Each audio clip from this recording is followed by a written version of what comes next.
Assalamualaikum warahmatullahi wabarakatuh. Halo adik-adik, perkenalkan nama saya Yuni Nurul Khotimah dengan NIM 2020 11 20 38. Di sini saya akan membahas tentang cerpen atau cerita pendek.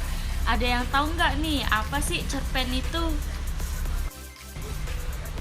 Cerpen adalah suatu karya sastra dalam bentuk tulisan yang mengisahkan tentang sebuah cerita fiksi lalu dikemas secara pendek, jelas, dan ringkas. Cerpen biasanya hanya mengisahkan cerita pendek tentang permasalahan yang dialami hanya satu tokoh saja. Yang kedua ada unsur-unsur intrinsik pada cerpen. Yang pertama ada tema, yang kedua ada alur, yang ketiga ada latar.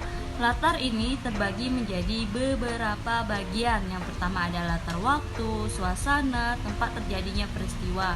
Yang ketiga ada tokoh dan penokohan. Perbedaan antara tokoh dan penokohan itu, kalau tokoh itu orangnya, kalau penokohan itu sifat dari tokoh tersebut. Yang kelima ada sudut pandang, dan yang keenam ada amanat.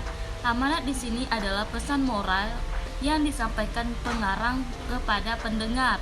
Yang terakhir ada gaya. Yang ketiga ada struktur cerpen. Yang pertama ada abstrak. Abstrak di sini merupakan pemaparan gambaran awal dari cerita yang dikisahkan.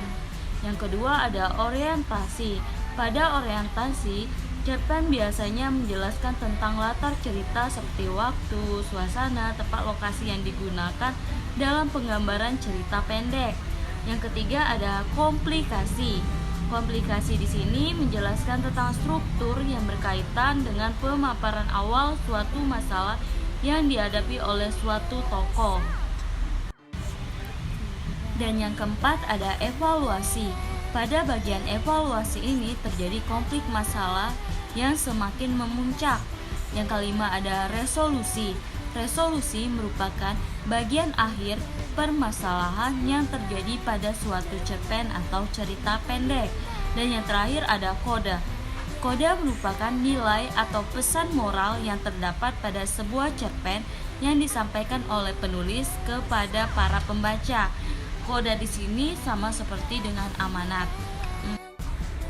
Baiklah, itu saja materi saya hari ini tentang cerpen.